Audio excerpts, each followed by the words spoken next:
¿Sí? Sí, averiguaron algo que averiguaron de nuevo.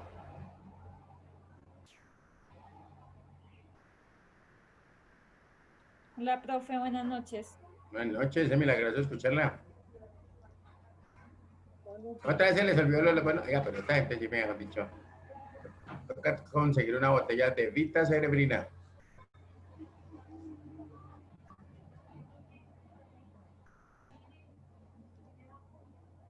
Bueno, muy bien. Ya mientras buscan ahí otra vez. Nosotros ayer estábamos hablando, ¿cierto? Básicamente, o el doctor Corredor, ¿cierto? Y el doctor Girlando, pues nos estaba haciendo un recorrido y una guía, digamos, por todo lo que tiene que ver con los impuestos. Le decíamos que, pues obviamente el impuesto por los impuestos es uno de los ingresos donde más percibe el Estado, ¿correcto? Entonces, por eso ahí estamos con la obligación de todos, en últimas, que todos deberíamos de pagar algo de impuestos. ¿Listo? Muy bien. Nosotros estábamos viendo ayer la nación tributaria de Corredor. Nosotros quedamos en qué minuto fue. ¿Cuál fue el voluntario que anotó? Con eso terminamos esta partecita y Faltaban 30 minutos, profe, creo. 30 minutos. En la Sí. medida nos ubicamos, o sea que si me escacho en uno, pues no importa porque no es mucho, ¿cierto? Por aquí, entonces espere un momentico y ya, ya. Sí, profe, 30 minutos. Ok, gracias. Entonces miremos a don Orlando Corredor acá. Compartir. Ahí, ¿sí lo ven ahí con el micrófono, te cuchito? Sí, señor. Sí, profe, ahí ya lo vemos. Sí, creo que ahí básicamente es donde estamos, ¿no? Entonces, de pronto un minuto más no importa. Entonces, mucho oído, como dicen, y mucha visión para lo que nos va, digamos, dentro de las láminas que él trabaja, también vamos a ver mucha información que nos va a servir, ¿listo? Espérame, Listo, profe. Ya arrancamos. ¿Están escuchando bien? Con su capacidad, que puede ser, si hablamos de una franja... Profe, pues se escucha un poquito bajo, no sé si le puedan subir un poquito el video para nosotros escuchar. Hablamos de esa franja, concretamente, a ver, sí, ingresos entre 30 y 100 ¿ahí? millones. Esas personas pagan progresivamente entre 0 y el 18% de impuestos. O sea, más o menos, si yo me gané 100 millones de pesos, tengo al Estado el 18%, más o menos, en cifras redondas. Esa sería la contribución que yo le hago al Estado por efectos de haberme ganado 100 millones de pesos. Pero si me gané 30, no tengo que pagar impuesto sobre eso porque está en la franja mínima. En Colombia reconocemos además... Muy buenas noches, profe. Una franja de empleados, una franja de trabajadores por cuenta propia y las demás personas naturales que tienen la misma incidencia respecto de la liquidación y del cumplimiento de las obligaciones tributarias. Eso esencialmente es el punto de partida. ¿Usted va a ir al concierto de los Rolling Stones en Bogotá? Si el aguacero y lo que está sonando detrás de nosotros nos va a dejar, por supuesto que lo vamos a hacer. Es que para eso le quería advertir, y quienes nos están oyendo y están escuchando los truenos, aquí desde donde estamos transmitiendo este streaming en Bogotá, está cayendo un aguacero que nos refresca por un lado, a quienes estamos ahogados con el fenómeno del niño, pero nos plantea serios problemas para el concierto de los Rolling Stones. Entonces, por ahora, sigamos con este aguacero de ideas tributarias, de preguntas. Hay una pregunta que también me cae como un trueno, básicamente porque no la entiendo, y es de Juan José Baena. Se la voy a leer tal cual, porque a ver si usted me ayuda a entenderla. Los ingresos de 2013 base para informar exógenamente ¿incluyen los obtenidos por ganancia ocasional? Sí. Qué buena pregunta. Por eso se la Qué buena, claro, Mauricio. Usted está seleccionando las mejores preguntas y las más difíciles. Efectivamente. La persona que nos dispensa la pregunta sabe que el impuesto de renta tiene una doble dimensión, Mauricio, sí, que es el impuesto básico de renta y el impuesto de ganancias ocasionales. En algunas circunstancias, por ejemplo, si yo me gano una lotería, yo debo pagar impuesto de ganancias ocasionales, que es un impuesto separado, ¿de acuerdo? Si yo vendo mi carro después de 2 años y si alcanzo a tener algún grado de utilidad, eso paga ganancia ocasional. Si recibo una herencia, muy bien, Mauricio. En cuanto siga así, va a tener que ocupar el puesto de aquí. Bueno, sí. Pero Próximo usted me entrevista, doctor Corredor. acierto en decir que desde el punto de vista tributario, la ganancia ocasional representa un ingreso por ganancia ocasional. La sucesión que recibe la persona representa un ingreso por sucesión ilíquida, por sucesión, perdón, ganancia ocasional. El que recibe el honorario recibe un ingreso ordinario que no es ocasional. El que recibe el salario recibe un ingreso que es ordinario, no ganancia ocasional. En todos los casos son ingresos. Razón por la cual, frente a la pregunta que nos hace el amigo Baena, tengo que decir que efectivamente dentro del cómputo de los ingresos se incluyen tanto los ingresos ordinarios como los correspondientes a las ganancias ocasionales. Por eso, fíjense en lo importante de la pregunta, porque hay una persona a quien conozco y que seguramente nos está viendo, y es que vendió su casa en el año 2013 y su casa valía 500 millones. Con el solo hecho de haber vendido la casa por 500 millones ya tiene la obligación para el año 2015. No se trata de un superpotentado, Esa 2015 la hago ahora en 2016. Es la obligación que cumpla. Correcto. Muy bien.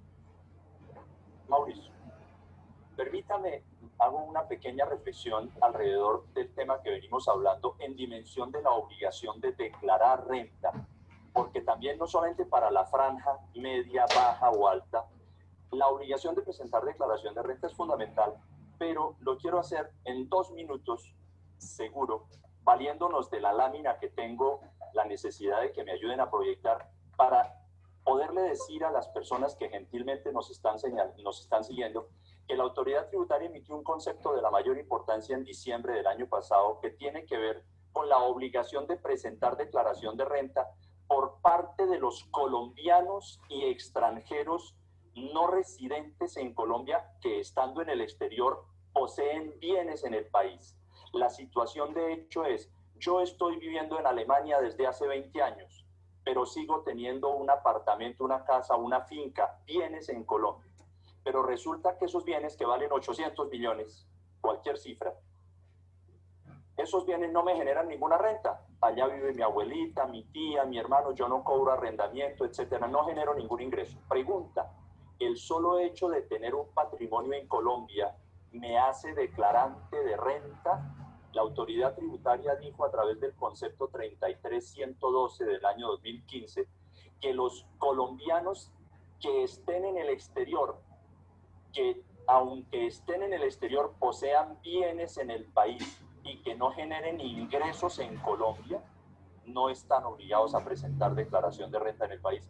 Y esto es bien importante porque veníamos acostumbrados a una tradición a través de la cual las personas naturales, independientemente de si recibían ingresos o no, tenían que declarar renta cuando tenían patrimonio superior a 4.500 unidades de valor tributario, que eso viene a ser una cifra de alrededor de 140 millones de pesos. El solo hecho de poseer ese patrimonio se le decía, usted tiene que presentar declaración. Muy afortunada esta doctrina, Mauricio, de la autoridad tributaria, que nos enseña que el hecho de tener un patrimonio en Colombia no obliga a la persona a declarar renta. Lo que verdaderamente obliga a la persona a declarar renta es tener ingresos en el país, y si se poseen bienes o no se poseen es un elemento secundario. Bien importante esta doctrina, especialmente para los seguidores que están al otro lado del mar. Yo los voy a meter ahora en un tema después de una breve pausa, y es el siguiente, pero para que nos vamos preparando. Los fondos de funciones voluntarias, los fondos de inversión, ¿qué papel juegan en todo este ambiente tributario? ¿Cómo entran los fondos? En unos segundos, oiga, siguen cayendo truenos, ¿no? ¡Qué barbaridad! Pero fíjese, Mauricio, yo estoy feliz con esta lluvia Yo también. de preguntas que nos está llegando. Es una tormenta lo que está cayendo. Yo me suponía un fenómeno del niño en este conversatorio, porque dije, bueno, vamos a ver si rompemos el récord de hace un año. La moda ya es el fenómeno de la niña, ya el niño es pasado. Por supuesto. Una pausita y ya regresamos. Resolver inquietudes y conectarse con Solución Oslo Dual, entre otros. Estamos hablando de ese tema complejo, que es el tema de la administración y el tema de la actualización tributaria. Para eso, pues estamos con el doctor Orlando Corredor Alejo, un experto en la materia. Yo le había anunciado, doctor Corredor, que le quería preguntar sobre el papel de los fondos de pensiones voluntarias en este tema de del aporte tributario que tenemos que hacer los colombianos. Sin embargo, creo que pensando me quedó una pregunta y tiene que ver con esa sigla que empezamos a conocer los colombianos, que es el IMAN, ese impuesto mínimo alternativo, ¿sí? O el famoso impuesto mínimo alternativo simple, el IMAS, en fin. Las exenciones para ese impuesto, yo creo que sería bueno que tocáramos rápidamente ese punto antes de entrar en lo otro. Sí, Mauricio, bien afortunado el punto porque nos complementa lo que recién estábamos diciendo antes de la franja anterior, porque como estaba señalando, existe una tributación a la renta que se mide por el sistema ordinario y por el IMAN o el IMAS. Sí. Y el año pasado hubo un hecho muy relevante en relación con el tema, porque la Corte Constitucional emitió una sentencia que está referenciada como la sentencia C-492, que quizá me pueden ayudar a presentar dentro de la lámina para efectos de juzgar una circunstancia. Para efectos del IMAN y del IMAS, la determinación de la base gravable se hace siguiendo una estructura que consideró la ley, pero resulta que bajo el sistema tradicional, las personas naturales tenemos derecho a una exención del 25%. Me explico. Orlando Corredor Alejo es asalariado. Orlando Corredor Alejo es profesional independiente. No importa si es asalariado o trabajador independiente, recibe o salarios o recibe honorarios. En esa dimensión, él tiene derecho a una exención del 25%. Si se gana 1.000, realmente no paga impuestos sobre 1.000, sino sobre 750. Pero la ley determinó que cuando yo calculo mi base ordinaria, debo comparar ese resultado contra la base mínima, el famoso IMAN, que cuando se depura no contiene por dentro el 25% de exención. Es decir, se asume que aunque yo pago impuesto ordinario sobre 750, el IMAN lo debo calcular sobre 1.000, para que me entiendan el ejemplo. Las depuraciones del IMAN no admiten ese 25%. La Corte Constitucional, en la sentencia que emitió el año pasado, estableció que no es constitucionalmente válido impedir o no permitir ese 25% dentro del IMAN, lo cual se vuelve una novedad.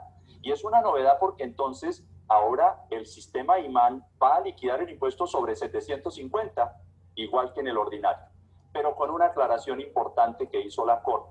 Si me ayudan con la lámina que tengo acá, la estamos viendo, es este conocimiento que estamos transmitiendo de esta sentencia no aplica para el año que acabo de cerrar, aplicará para el año 2016. Es decir, cuando usted haga su declaración de renta y liquide su impuesto por IMAN, o si lo liquida por la declaración de IMAS, va a tener en cuenta la depuración sin el 25%, porque ese 25%, dijo la Corte, solamente va a aplicar para el año 2016, que no para el año 2015. La declaración de renta vale la pena aclararlo, quizá por puro aspecto preventivo. La declaración de renta que se vence ahora es la declaración de renta del año 2015. Nosotros presentamos nuestra declaración de renta por ejercicios anuales vencidos. Por eso estoy diciendo, el 25 no aplica para el 15, aplicará para el año 2016, que es la renta que vamos a presentar dentro de un año.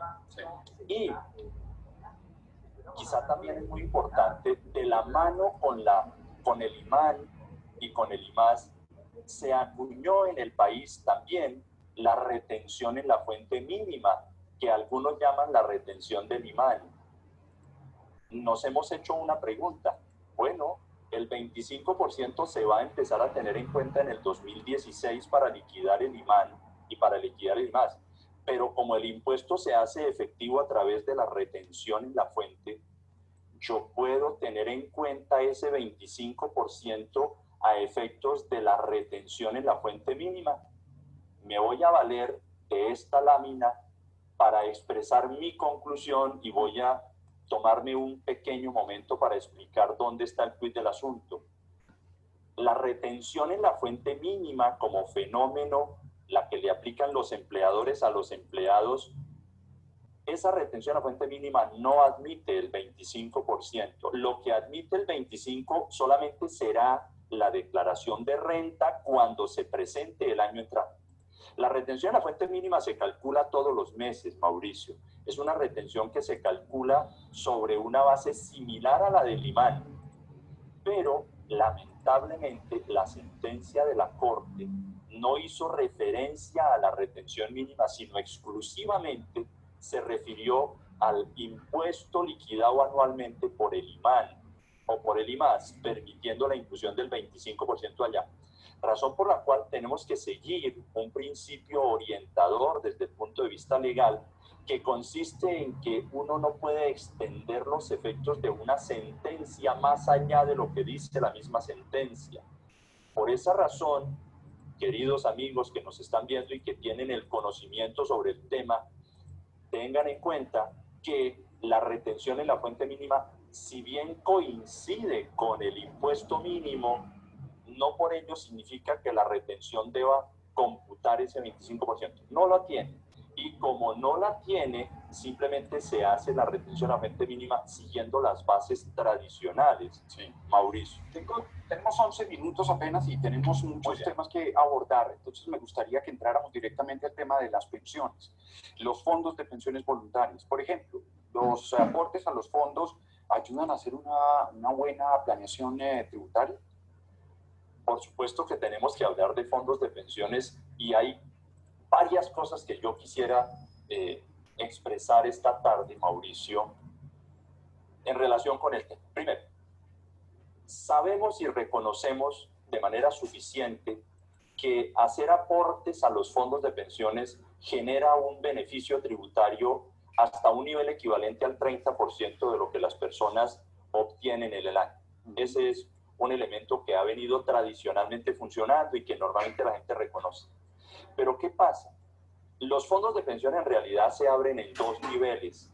El nivel de los fondos abiertos que llamamos y de los fondos institucionales, que son los que patrocinan las empresas a favor de sus trabajadores.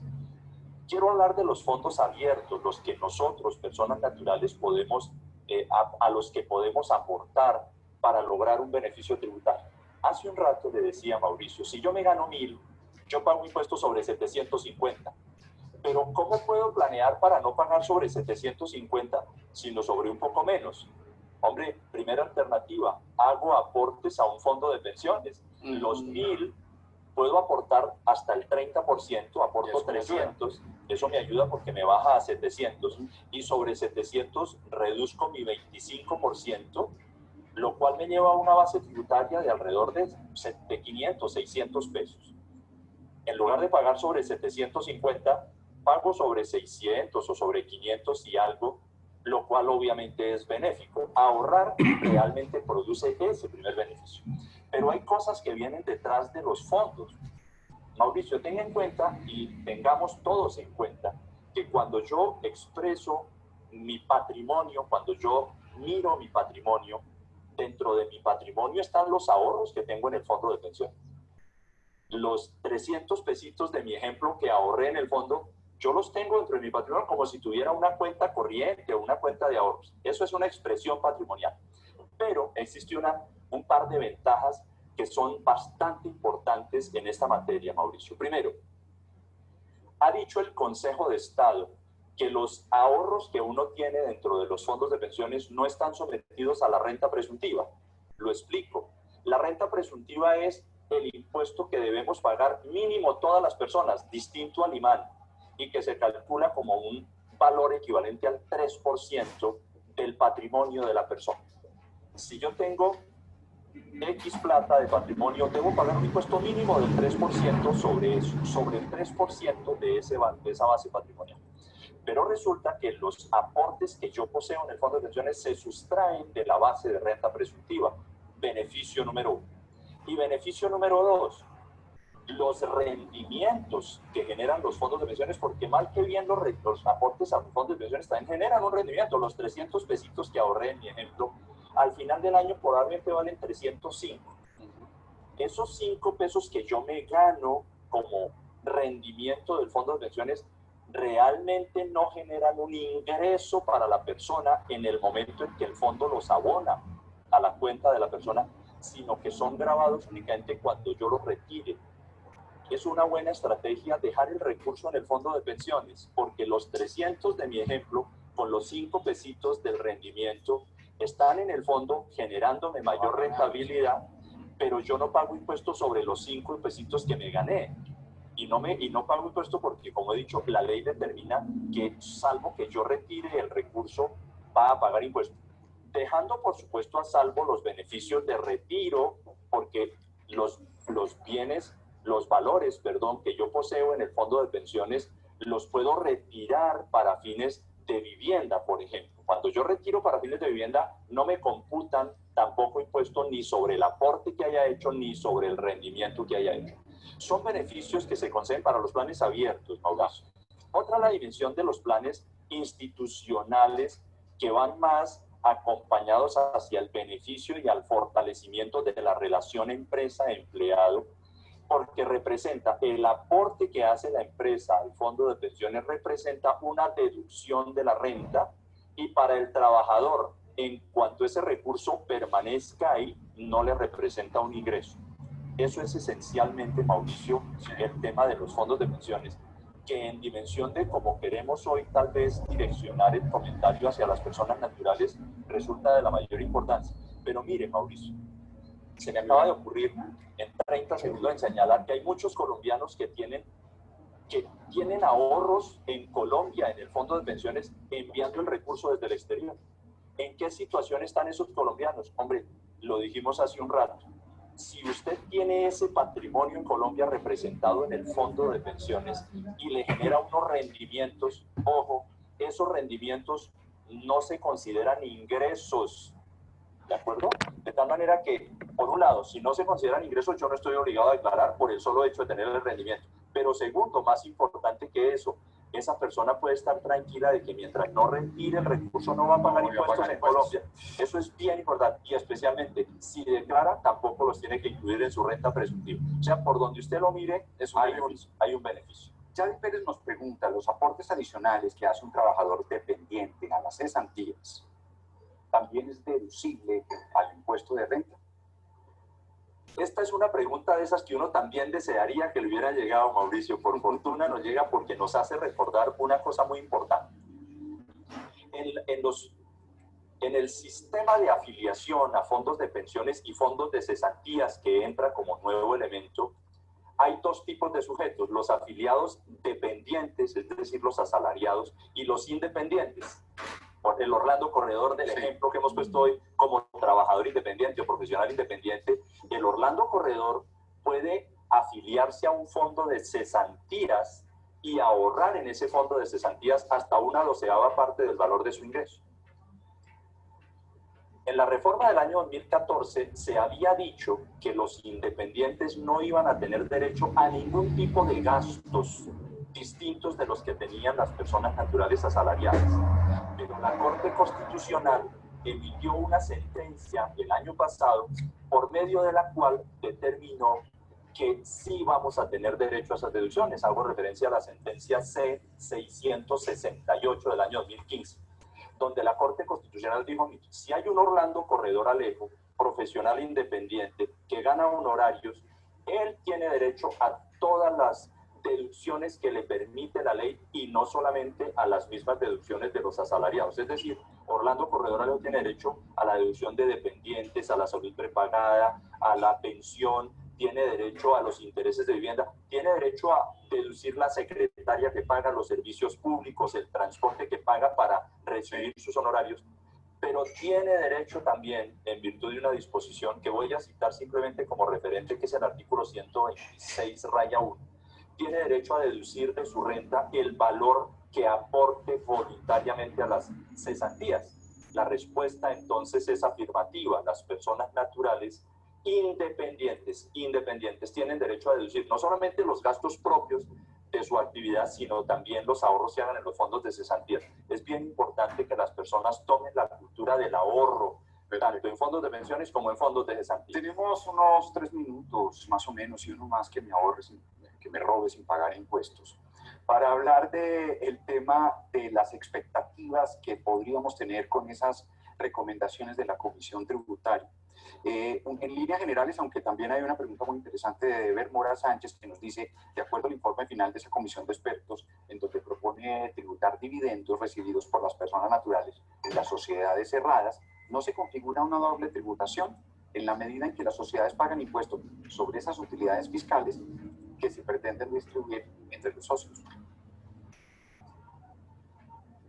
Otra pregunta interesante, y se nota que nos están siguiendo personas que conocen el universo tributario, y eso me alegra y me reconforta, porque la charla debe ir dirigida a quienes no sabemos y a quienes saben, como las personas que inteligentemente están haciendo las preguntas. Miren, hablemos un poco de las expectativas y lo vinculamos con la pregunta que generosamente nos hacen. Efectivamente, lo que se va a proponer es un cambio radical en la tributación de las personas naturales que intenta valerse de un modelo que se utiliza en otros países. Actualmente en Colombia, Mauricio, nosotros utilizamos algo que llamamos en la academia la renta neta. La renta neta significa que Orlando Corredor Alejo obtiene ingresos por salarios, pero también por arrendamientos, pero también por dividendos, pero también por rendimientos financieros, etc. Cuando yo miro la renta del sujeto por dentro, encuentro que hay cédulas de renta. Una es la cédula salarial, otra es la cédula de la renta de capital como los dividendos, los arrendamientos, los rendimientos financieros. Otra puede ser la cédula de las actividades comerciales. Hoy nosotros unimos todo en una sola bolsa. Los salarios, los honorarios, los rendimientos financieros, los arrendamientos, todo lo echamos en una bolsa y hacemos una sola renta. Una primera propuesta para las personas naturales es cedular la renta, hacer cédulas de renta para que la renta de trabajo tribute por un lado, la renta de capital tribute por otro lado y las demás rentas tributen por otro lado. Ese es un cambio importante. ¿Por qué es importante? Porque pueden venir diversas condiciones tarifarias para los distintos niveles de renta. Pero adicionalmente, cuando observamos la cédula de las rentas de capital, insistiendo en que las rentas de capital incluyen dividendos, arrendamientos y los rendimientos financieros, los intereses, etc. Intereses que no de fondos de pensiones, porque ya vimos que esos intereses no tributan salvo que yo los retire. Cuando los retire serán renta de capital.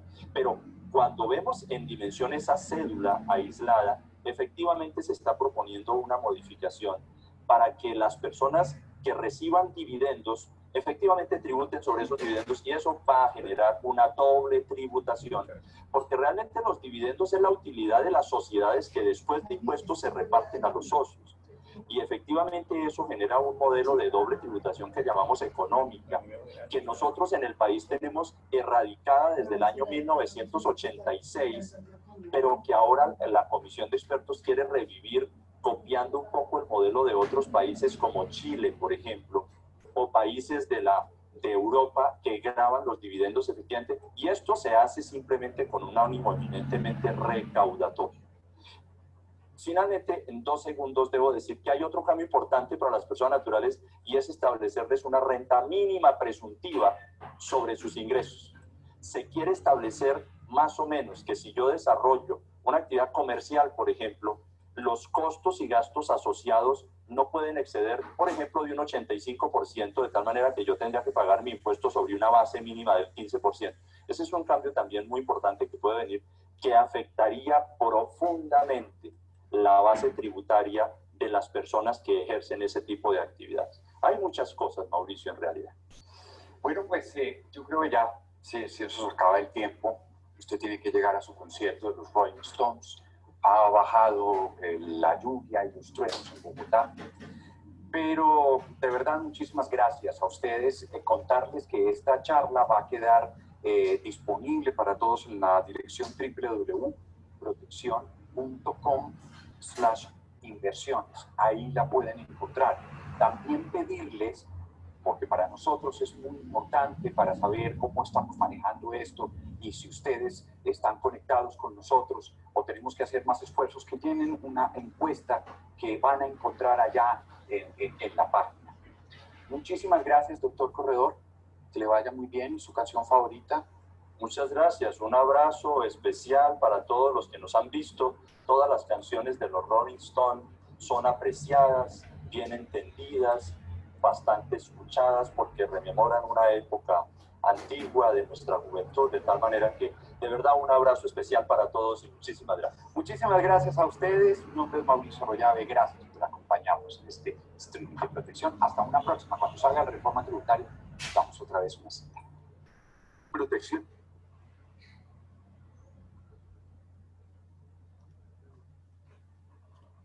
¿Cómo la vieron? Bien, profe. Bien, profe.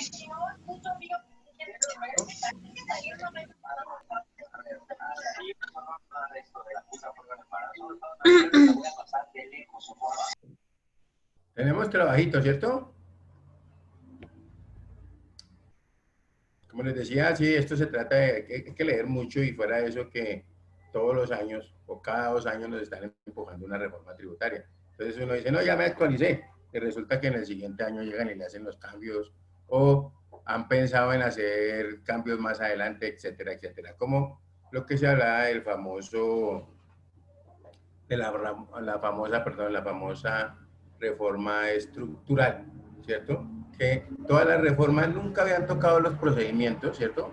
Hasta que llegó la 1607 de 2002. Entonces, pues obviamente con base en ese, el Estado ha tenido también que revisar una cantidad de normas, ¿listo? Muy bien.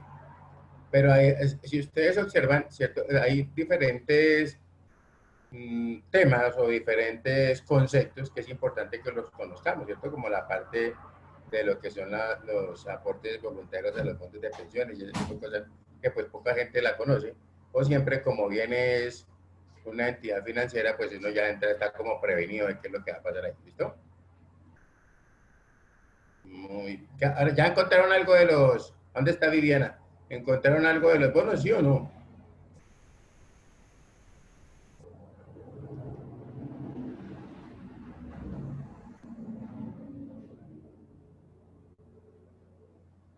No, profe, no Se les olvidó malo, ¿sí o no? Como decía el Guevara, otro cero. Profe, Señora. Pues yo encontré algo, pero no sé si sirva. ¿Le leo? Sí, comentémoslo, no importa, miren, la idea, no importa que nos equivoquemos, de pronto, pues, pero digamos, importante es que por lo menos estemos empapados. Cuéntame a ver qué encontraste. Dice como, dadas las características de los bonos, esto es su redención de 6 años por su valor nominal. El no generar intereses alguno,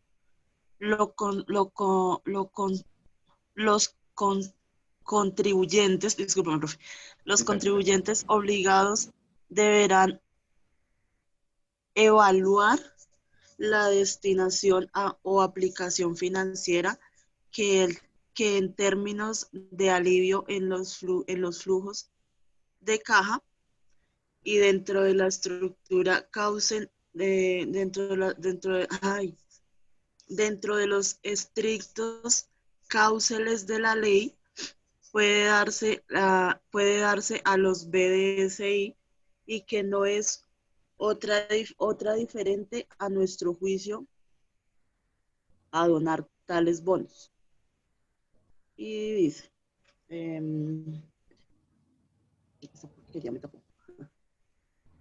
a donar tales bonos.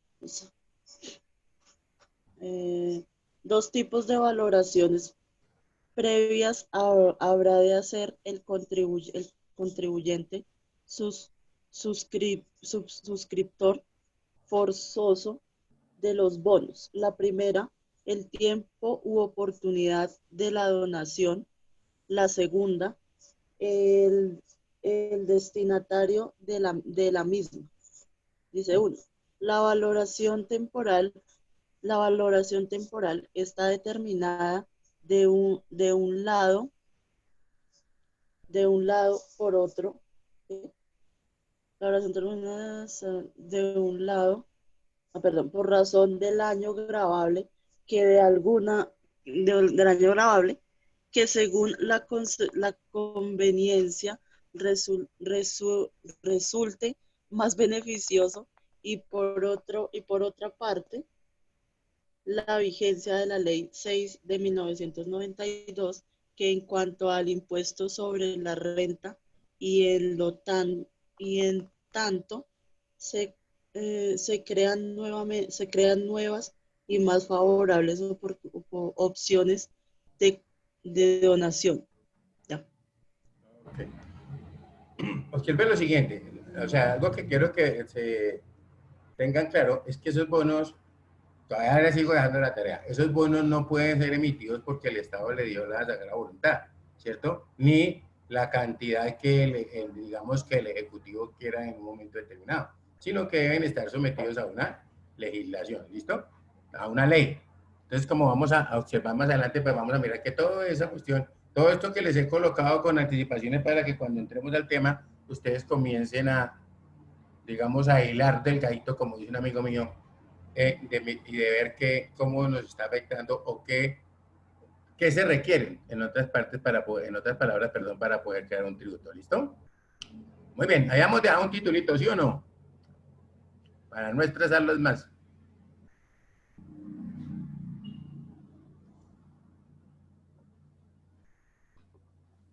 Sí, señor. Ubicación del Profe. derecho tributario Señora. dentro de las demás Es que yo ramas encontré también algo, no sé si... Claro, mamita, sí,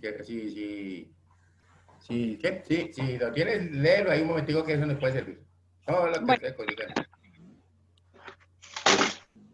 Bueno, yo lo encontré en una sentencia, ¿sí?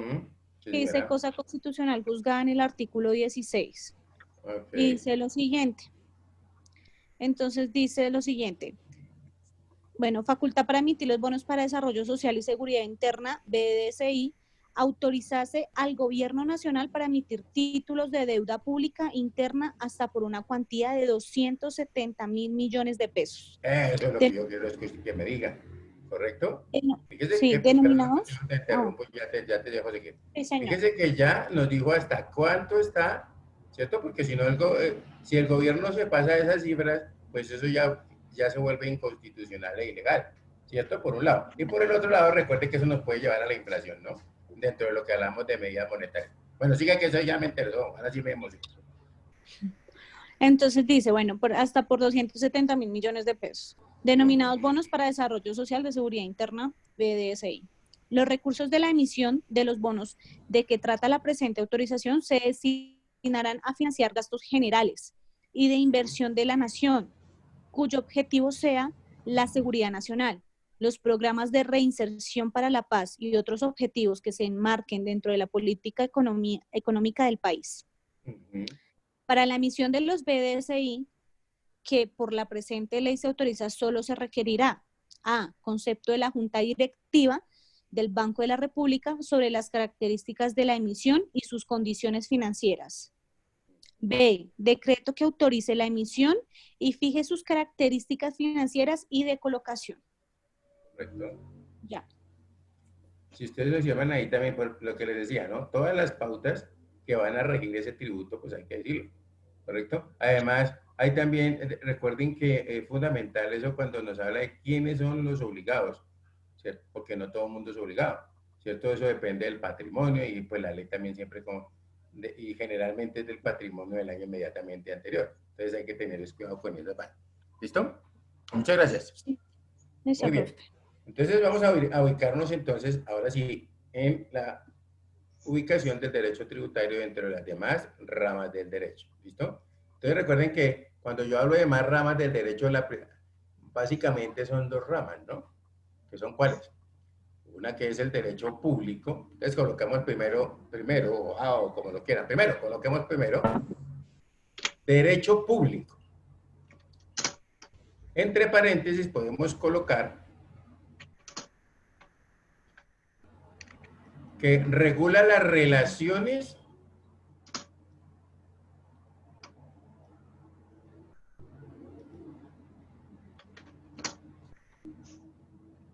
entre el Estado y los particulares.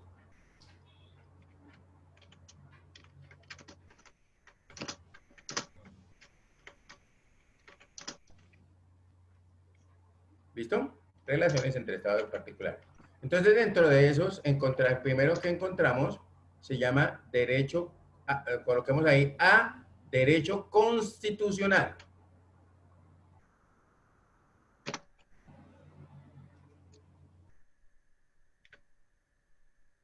¿Qué es eso de derecho constitucional? Entonces colocamos 2 puntos. Derecho constitucional, 2 puntos. Establece cuáles son los órganos del Estado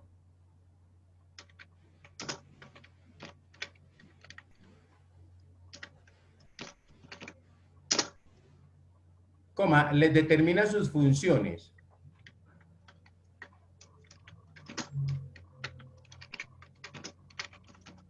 Coma. ¿Cuáles son los sistemas de gobierno?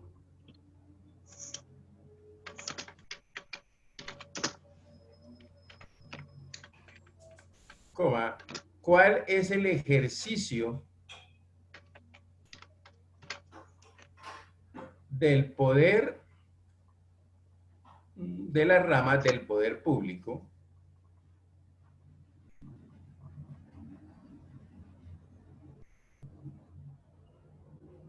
Y en general, los principios y límites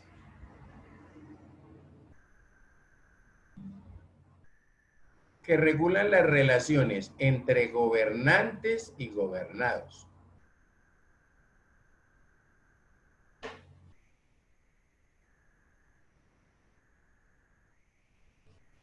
¿Listo? Entonces decimos punto aparte. La relación con el derecho tributario, coma,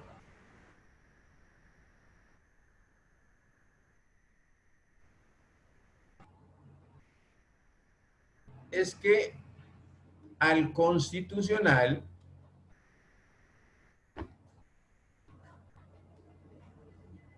le corresponde establecer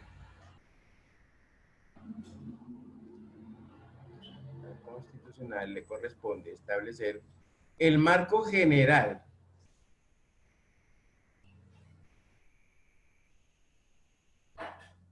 de la relación de derecho público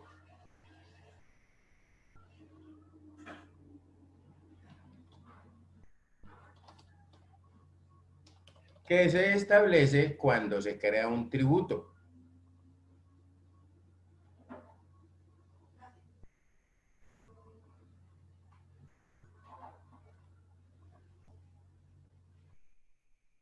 Coma, en cuanto a determinar, coma,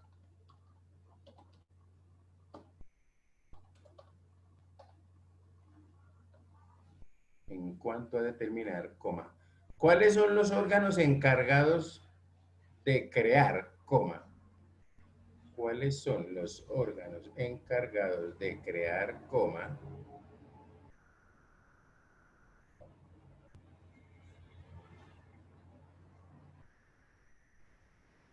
administrar y recaudar los gravámenes?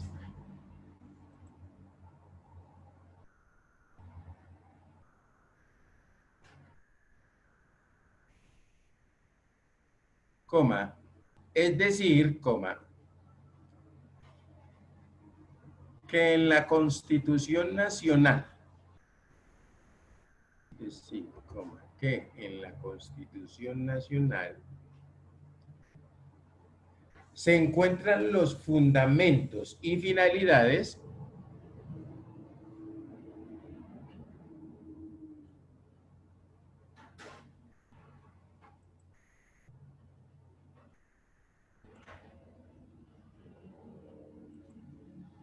de los impuestos y los principios que regulan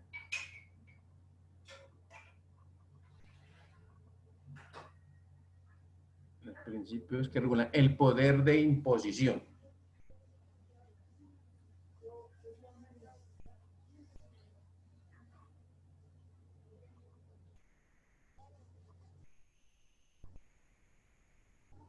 ¿Listo? Entonces, ojo a lo siguiente.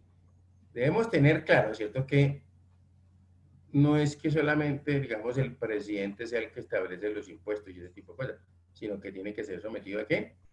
¿Cierto? Ya hay un órgano encargado y por eso es que muchas veces uno encuentra que ya tiene la sanción presidencial, pero que hace falta la sanción ¿de qué? Del Senado, ¿cierto?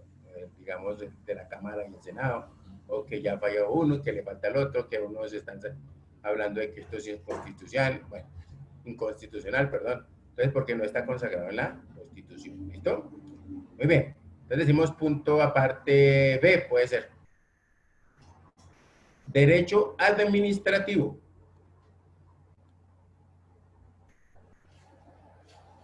¿Derecho qué, profe? Administrativo. Derecho administrativo.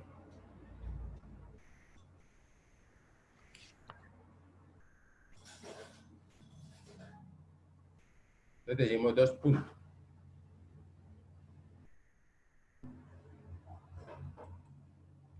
Tiene como objeto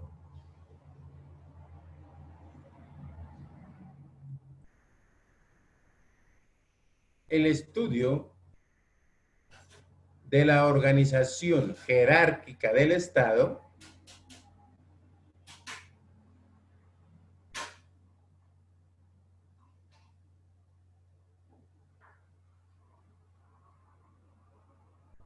coma, la delimitación de la competencia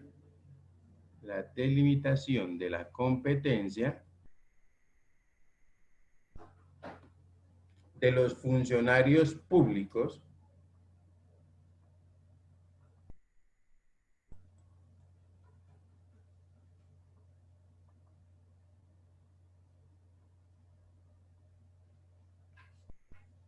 y la manera como el ejercicio de tales competencias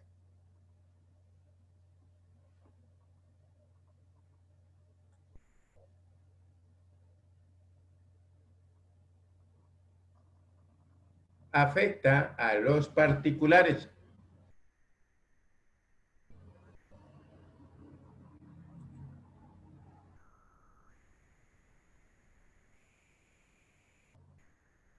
Coma, es decir, coma,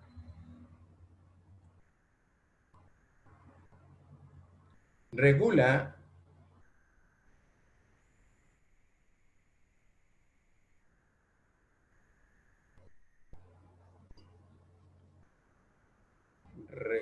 la actuación administrativa de los funcionarios públicos.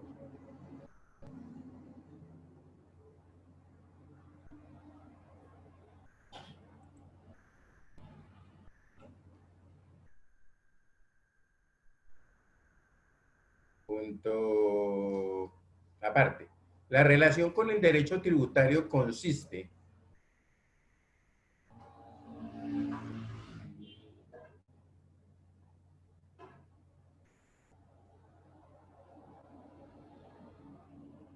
en la regulación de las actuaciones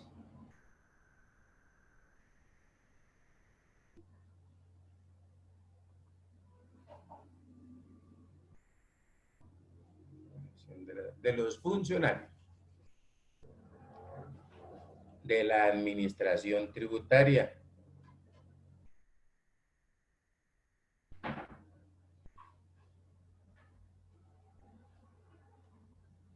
coma, encargado de establecer la obligación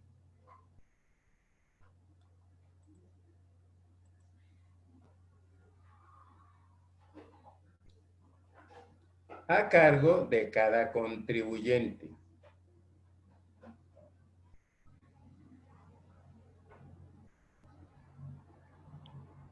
Coma.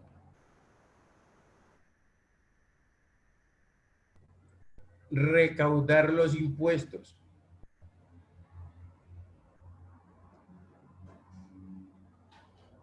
y resolver los problemas que se susciten o se presenten, ¿no?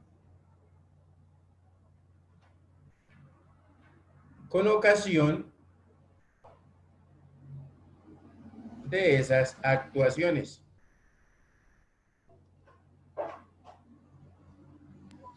¿Listo? Por ejemplo, si yo estoy en un momento determinado solicitando un permiso al Servicio Geológico Colombiano para poder trabajar con material radioactivo, ¿cierto? Pues yo tengo que cumplir una serie de requisitos. Si no cumplo con esos requisitos, muy seguramente a mí me van a negar, ¿cierto? El trabajar con con el material radioactivo, por ejemplo, ¿cierto? Entonces, ¿qué sucede? Que ellos, o sea, el funcionario de la administración tributaria, siempre se blinda con lo que es la parte del derecho administrativo. Por eso es que cuando a uno le llega digamos, le llega el resultado de la visita que se hizo, y en caso de que haya sido una auditoría, pues le llega a uno digamos, el resultado, y en ese resultado pues puede que citen en 20 hojas el mismo artículo, y obviamente puede ser hasta el mismo numeral o el literal. Si de pronto el artículo tienen numerales y tienen literales, ellos los citan para que uno, ¿cierto? Para blindarse, porque recuerde que, digamos, la pena de un funcionario de la administración tributaria o de un funcionario público, pues básicamente está cobijada por lo que es el derecho administrativo. ¿Estamos claros ahí? Sí, señor. Ok. Entonces, le damos punto aparte. C, Derecho Internacional Público.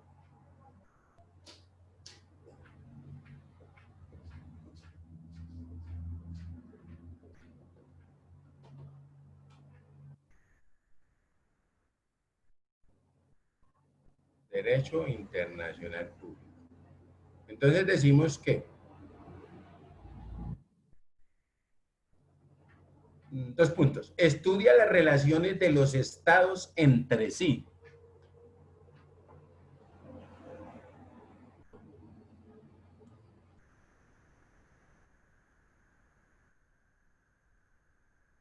Desde el punto de vista de la administración.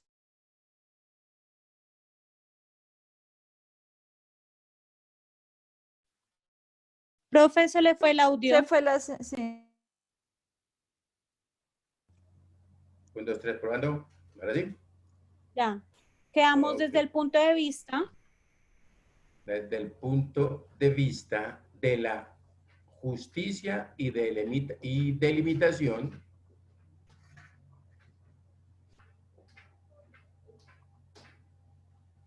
de sus derechos en beneficio del interés público internacional.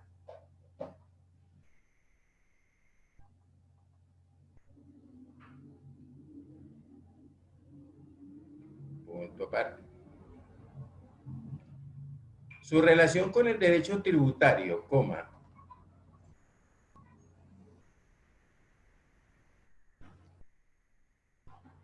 se encuentra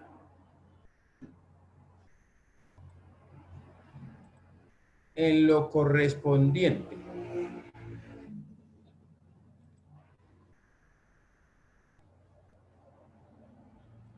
a los convenios entre países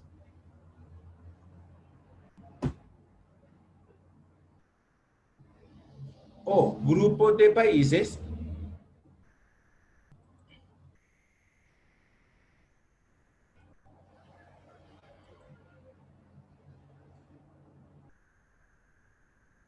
tendientes a evitar dobles gravámenes. Perdón, profe, países, es que se le entrecortó. Países, tendientes a evitar dobles gravámenes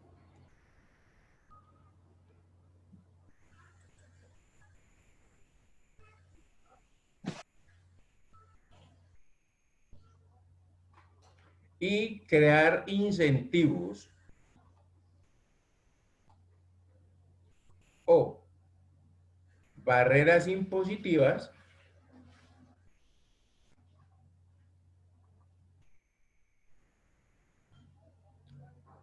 por motivo del desarrollo económico.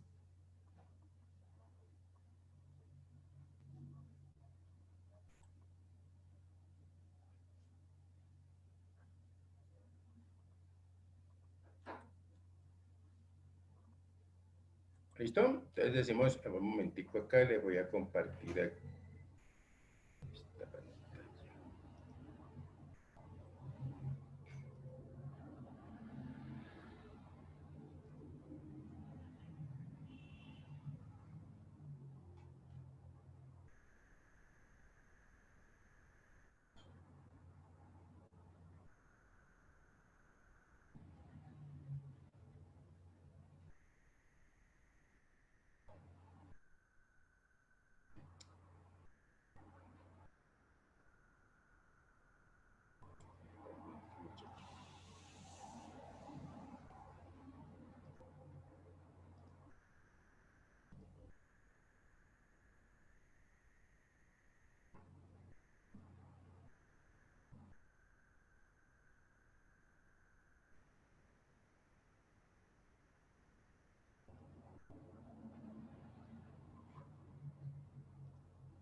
Ahí está. ¿Están viendo mi pantalla?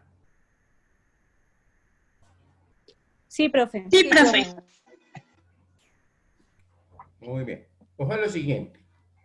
Resulta que cuando yo estoy hablando fundamentalmente, ¿cierto?, del derecho internacional público y la relación que tiene con el derecho tributario, pues básicamente estamos refiriéndonos a impuestos.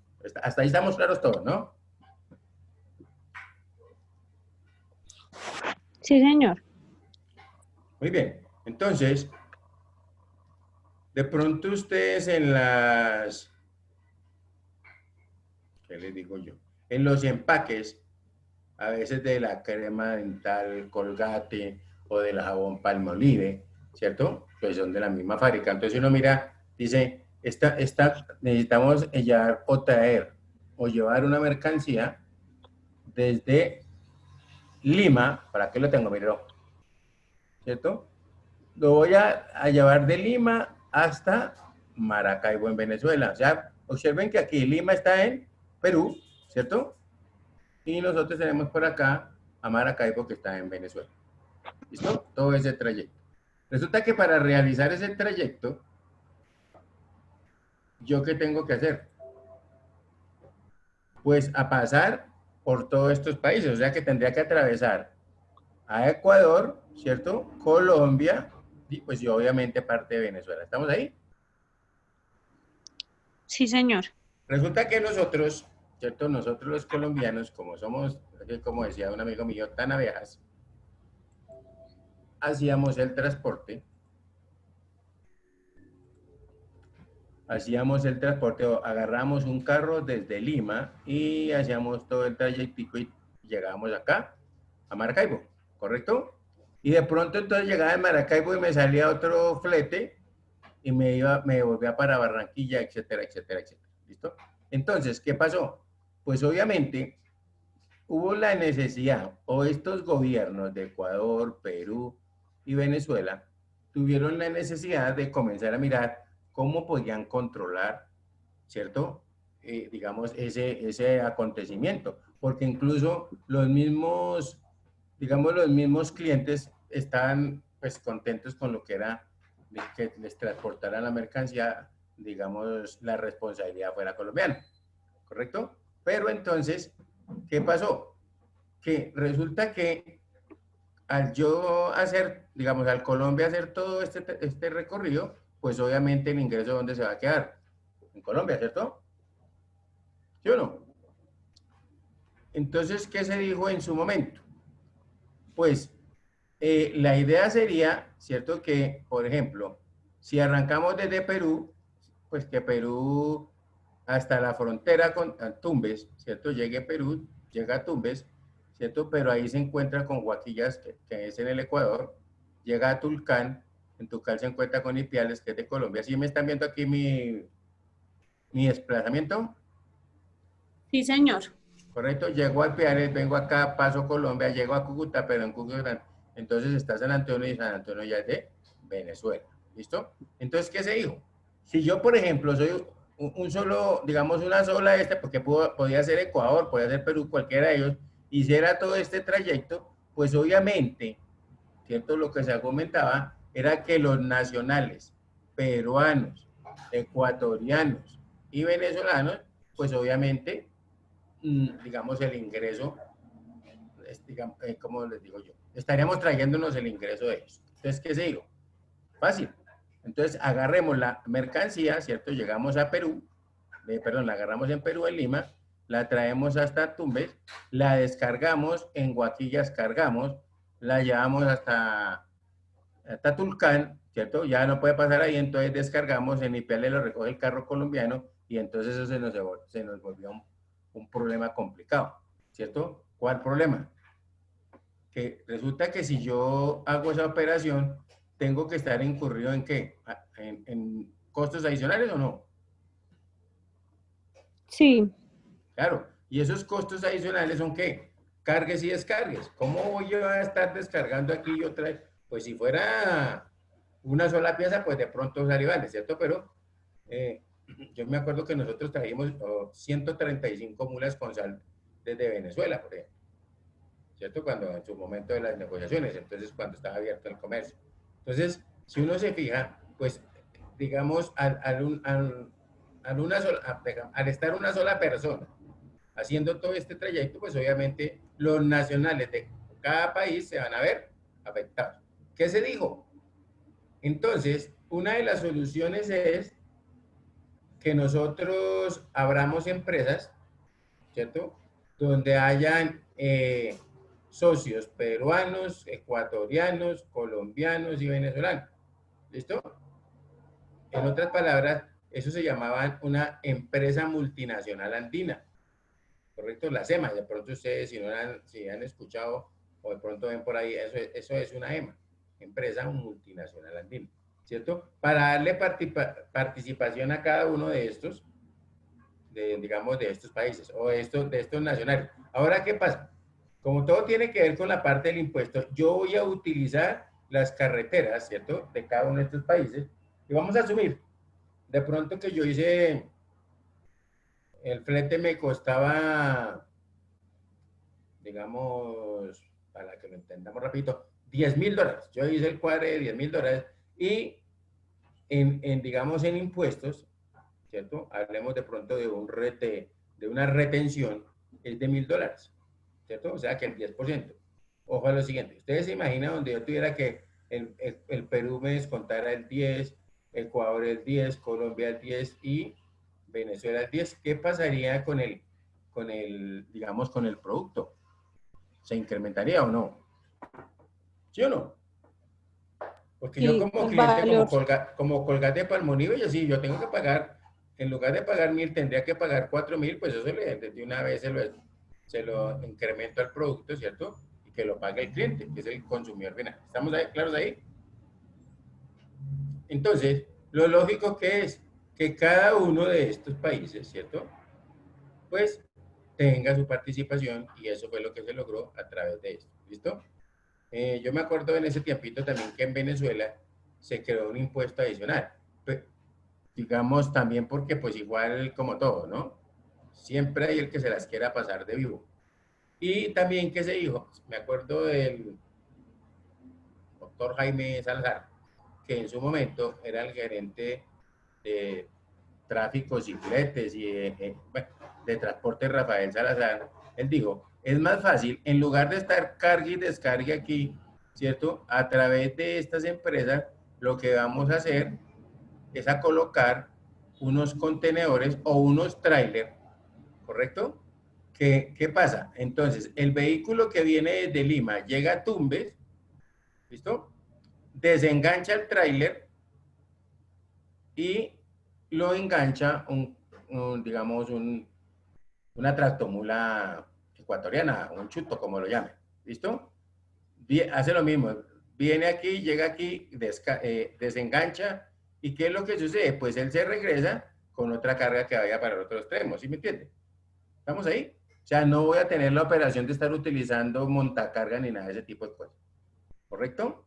Muy bien. Entonces, ahí como el José no nos quiere ayudar, vamos a...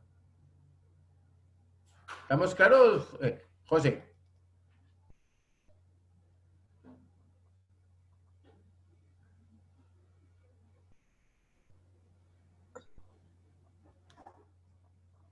Sí, señor, estamos claros.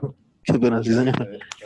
No, necesitamos a José ahí porque pues él como... Usted trabaja en una empresa de transporte, ¿sí o no? Sí, señor.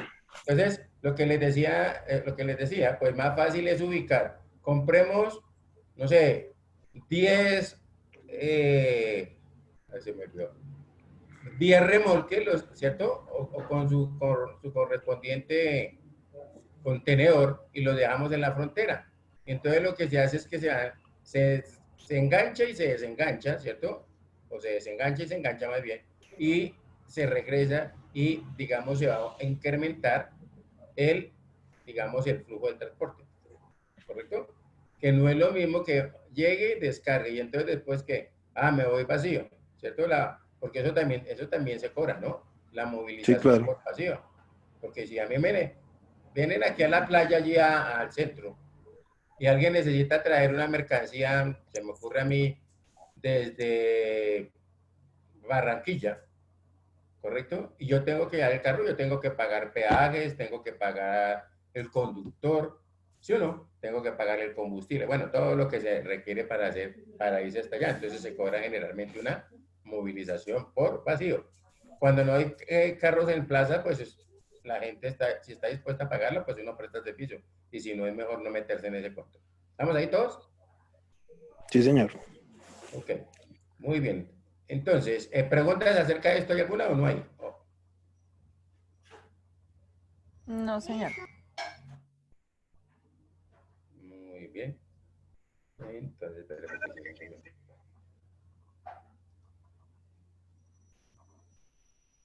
Entonces, sacar.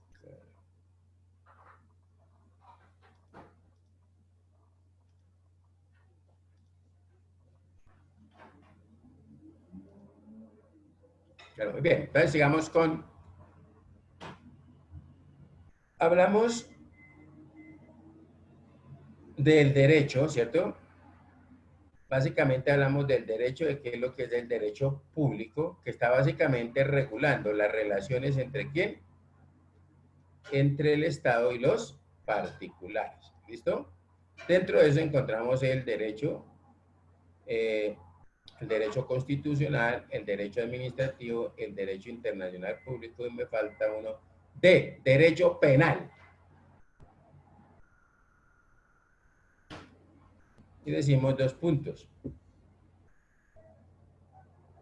Estudia las normas destinadas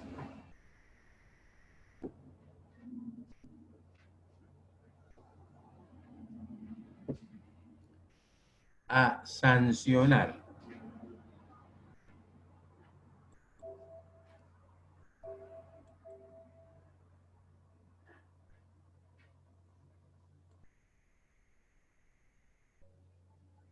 los actos violatorios del orden social.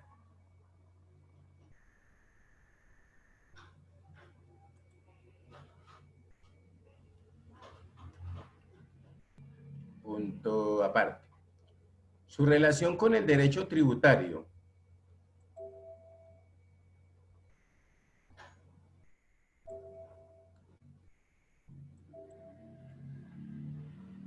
Está en cuanto que las normas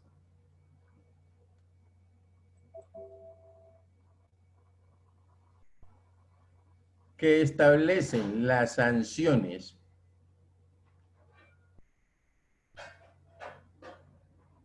por violación de las leyes tributarias,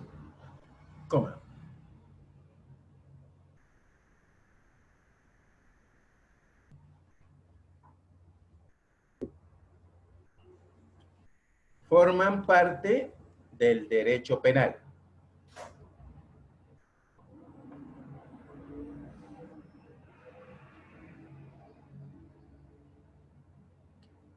Punto seguido. Estas sanciones, por lo general,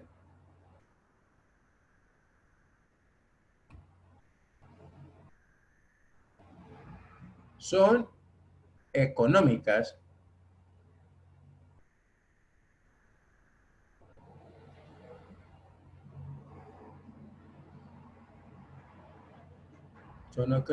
pero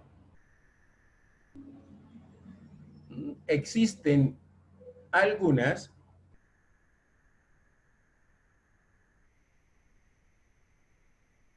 con privación de la libertad.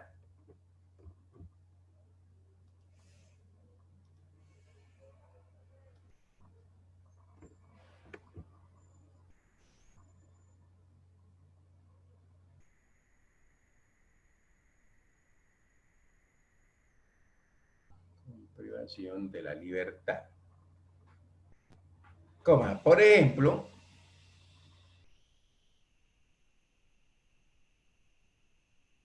la evasión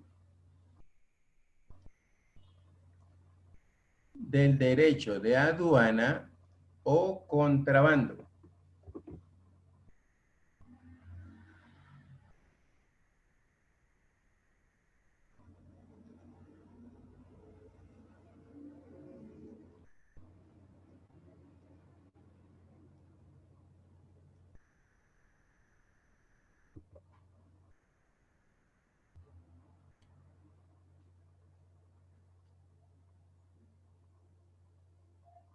¿Listo?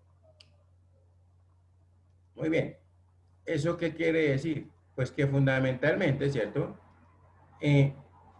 Las normas, ahí están. ¿Qué hay que hacer? Pues respetarlas. ¿Listo? Muy bien. Entonces ya dijimos que teníamos fundamentalmente dos cosas. Uno que es esa clasificación de, digamos, o la relación del derecho tributario con las demás ramas del derecho, se encuentran tanto con el derecho público como con el derecho privado. Entonces quedamos dos, puede ser. Dos, derecho privado.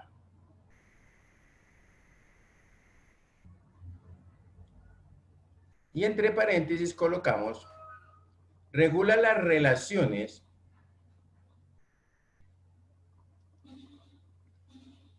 de particulares con particulares.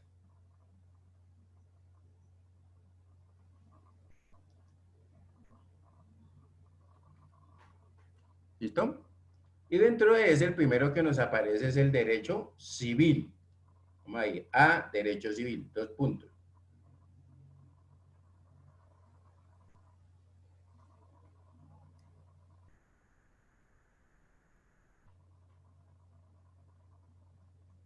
Su objeto, 2 puntos, su objeto es la regulación de las relaciones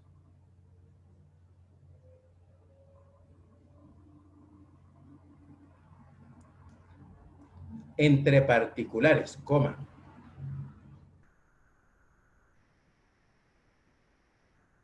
Concernientes al estado civil de las personas, coma.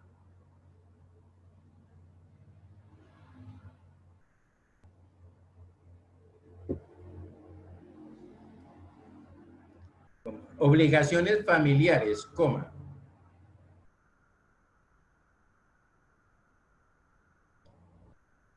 Contratos, coma.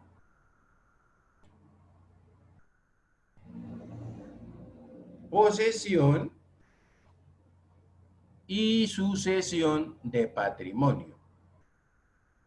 Posesión y sucesión de patrimonio, coma, entre otros.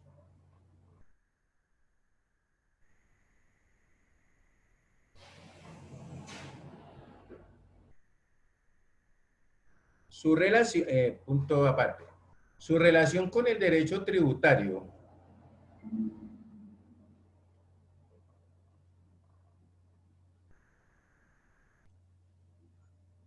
consiste en la repercusión que estos actos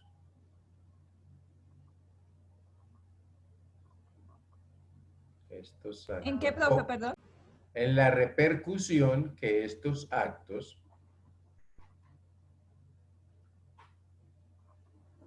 o condiciones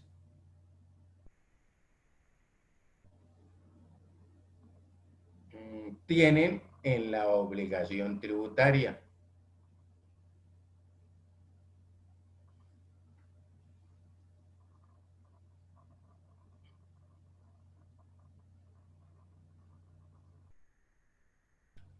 Y entre paréntesis colocamos personalidad, coma, estado civil.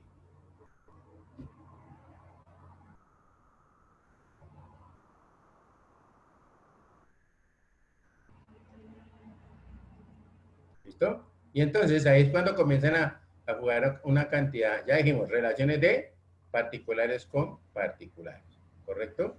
Entonces, cuando nosotros estamos hablando del derecho civil, pues obviamente tiene que estar hablando de lo que son personas. Recuerden que a veces uno está firmando algún contrato de prestación de servicios, ¿cierto? Y le dice que ese contrato no genera prestaciones sociales, ¿cierto? Porque es un contrato de prestación de servicios y eso está cobijado o amparado es a través del derecho civil. Que si hay algún conflicto, si se llega a presentar algún problema en el desarrollo de ese contrato entre el contratante y el contratista, pues simplemente el que va a dirimir ese conflicto no es la parte del derecho laboral, sino es el derecho civil. ¿Estamos ahí? Sí, profe, sí, señor. Ok. Muy bien. Ojo a lo siguiente. Entonces, nosotros ya tenemos varias, tenemos varias connotaciones, ¿no? Esto es una locura aquí.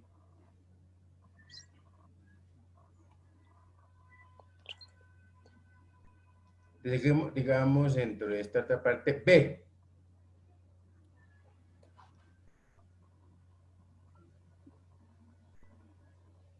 Y en el B, entonces, tenemos otro derecho.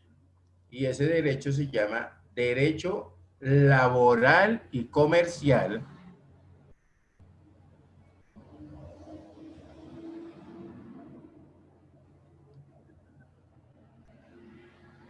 entre paréntesis podemos colocar que regula las relaciones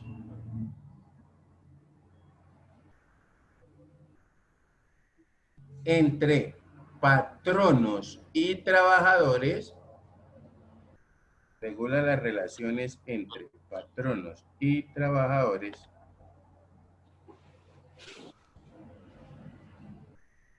con comerciantes.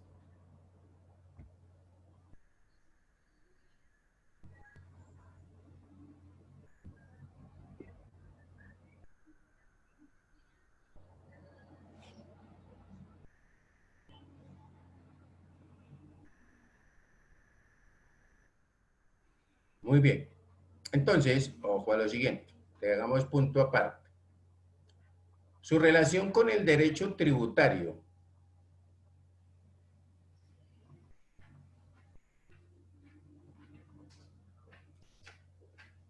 consiste en las obligaciones y calidad de los comerciantes, coma,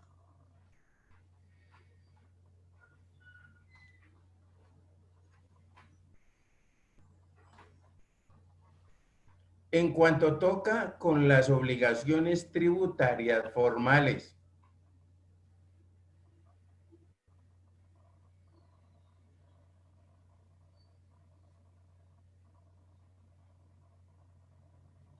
Punto aparte, puede ser. Con el laboral. ¿Qué, profe? Punto aparte, con el laboral o con el derecho laboral, como quieran. Coma. Lo relacionado con el tratamiento especial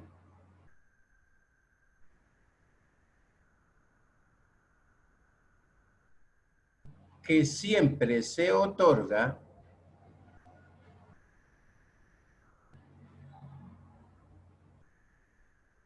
a los ingresos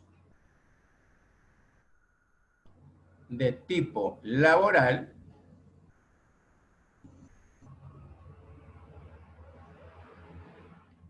frente a las demás clases de ingresos.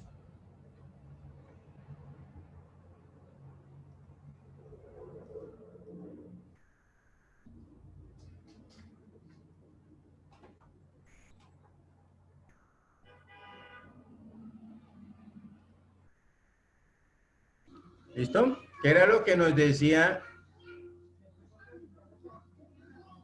¿Qué era lo que nos decía el doctor Alejo?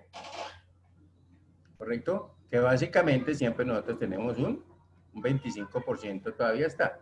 Bueno, espera un momentico aquí, comparto otra vez otro cuadrito aquí que tengo. Vengo por acá y acá.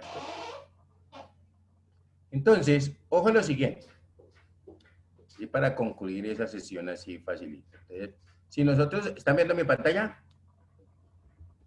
Sí, señor. Entonces decimos que fundamentalmente, ¿cierto? Las relaciones o la ubicación del derecho tributario con las demás ramas del derecho está ¿qué? Está aquí, ¿cierto? Cuando hablamos de el derecho público que regula las relaciones entre el Estado y los particulares, ¿correcto? Y dentro de eso, dentro de ese encontramos el derecho constitucional, el derecho administrativo, el derecho internacional público y el derecho penal, ¿correcto? Recuerde que cuando estamos hablando del derecho penal, nos dice que ese derecho a la final se aplica por el incumplimiento de las normas de convivencia, ¿cierto? Si yo, por ejemplo, voy a, digamos, el semáforo está en rojo para mí, y yo me atravieso, ¿cierto? Soy peatón, pues obviamente estoy poniendo en riesgo a muchas personas, no soy solo yo, porque a mí me levanta, pues no hay problema, ¿cierto? Ya se muere el negrito ahí. Pero ¿qué pasa? Resulta que el señor que viene, el conductor, pues puede en un momento determinado tratar de esquivarme, bueno, cuando lo hacen unos, porque la mayoría no lo hacen, yo no, tratar de esquivarme y puede ocasionar un accidente peor. ¿Estamos ahí?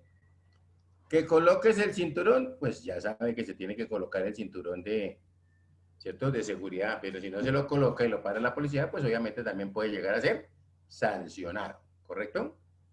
Muy bien. Entonces decíamos que casi siempre las sanciones son económicas, ¿cierto? Pero que hay con privación también de la libertad. Muy bien. Entonces, este en grandes rasgos será el derecho público y viene acá el derecho privado. Pero en el derecho privado, ¿cierto? Decimos que regula las relaciones entre ¿quiénes? Particulares con particulares. ¿Correcto?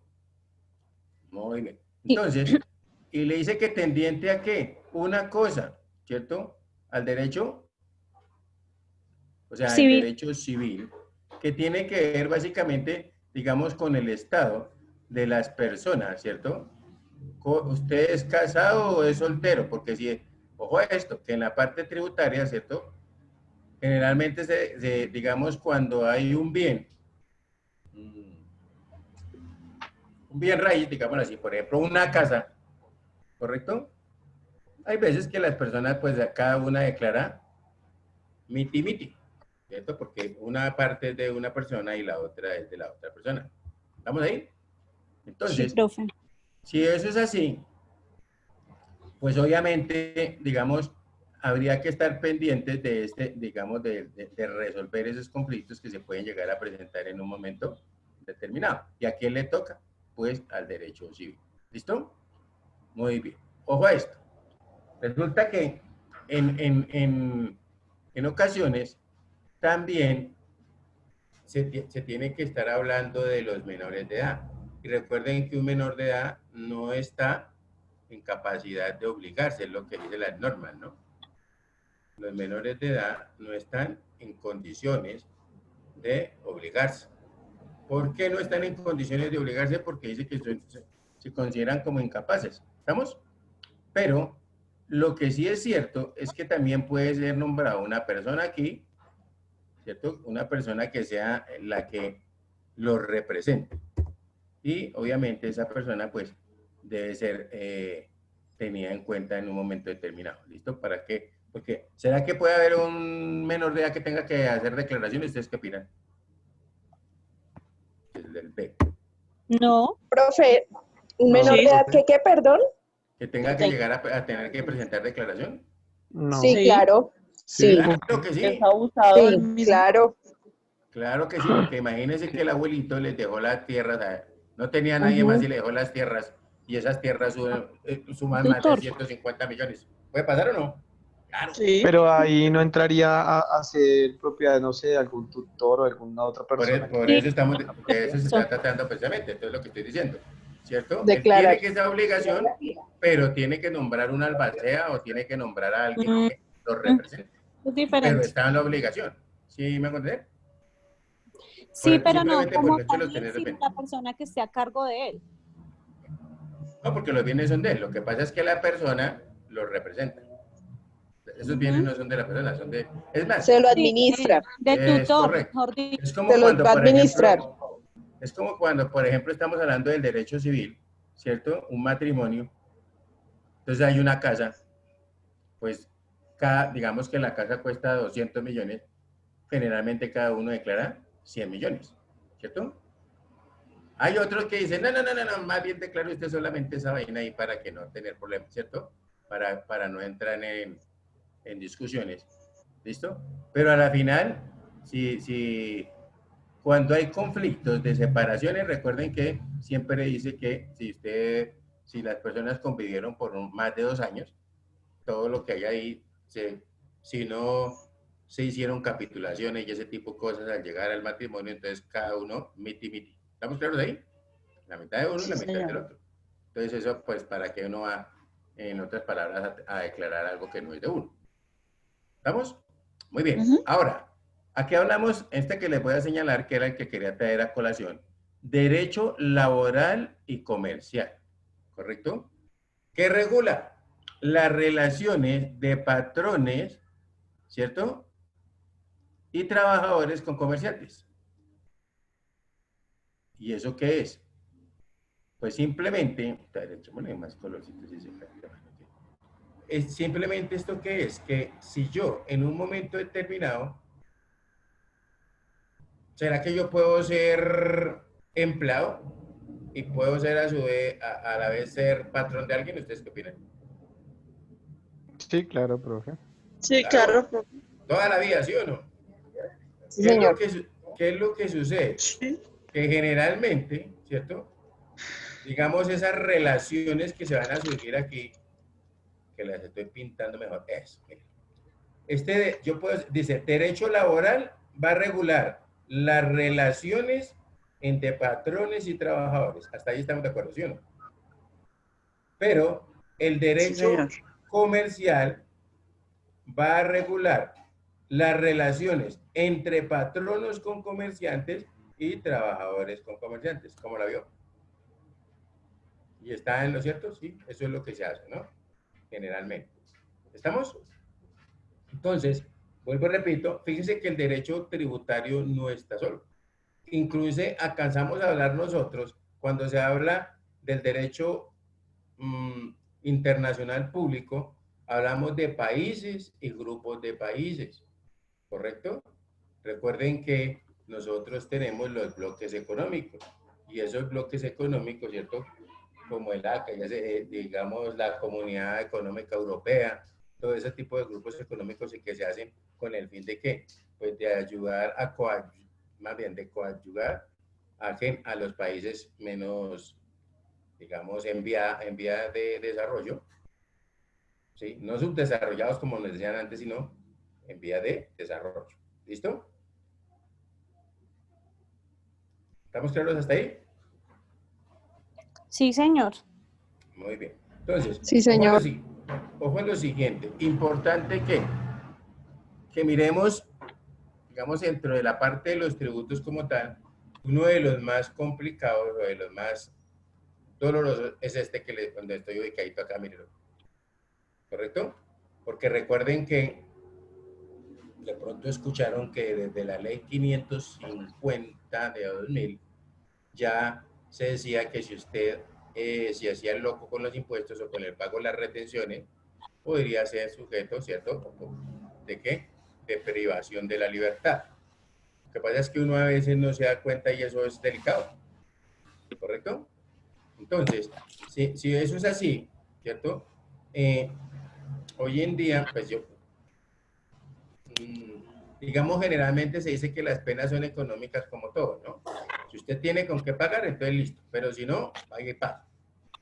Pues así son cosas como se manejan las cosas, y ahí no hay nada que hacer. Pero, digamos, en la parte tributaria o en la parte de la legislación tributaria, siempre nosotros tenemos tenemos caminos por donde poder coger, por donde defendernos, y los funcionarios de la administración tributaria también los tienen, como les decía, este derecho administrativo. De pronto, si les llega a llegar a algún requerimiento o alguna solicitud de la DIAN, ¿será que alguno de nosotros puede llegar a un requerimiento? ¿Ustedes qué opinan? De la DIAN, ¿te va a meter en la DIAN? Claro. Pero puede pasar, por muchas razones, Ajá. ¿cierto? Por muchas razones, está ganando mucho, ¿cierto? Como lo decía el corredor, o usted tenía una casita que pensaba que no costaba sino 100 y cuando la fue a vender le dan 1000, ya se metió en el cuento de que rente, ¿cierto? Profe, ¿Sí o qué no? pena. Señora. Son las 7:46. Uy, ya me tengo, cierto que tienen que ir a hacer la pausa. Gracias. ¿Listo? Entonces, esperen un momentico, no se me afanen, no, tranquilos, nada de nervios. Dejarles de compartir esto. Gracias, Carolina. Entonces, por favor, enciéndame la camarita ahí para dejar la evidencia salida. Qué pena con ustedes. ¿Hasta ahí cómo vamos? ¿Estamos siendo claros? ¿Muy atacados o no? ¿O sí vamos más o menos bien claros? ¿Listo? Bien, profe. Importante todo eso para que nosotros también lo vayamos digiriendo, ¿no? Porque a veces nosotros nos hablan de unas cosas y no sabemos de qué nos están hablando. No les digo más porque Carolina ya me mira más que hablamos, que para qué digo que avise, ¿sí? Profe, usted dijo que te avisara. No, sí, está bien, mamita, gracias, muy amable. Hablamos mañana, Dios quiere, ¿no? Profe, gracias. Que me les vaya muy bien. Buenas noches, ¿no? Gracias, profe. Chao. Dios le bendiga.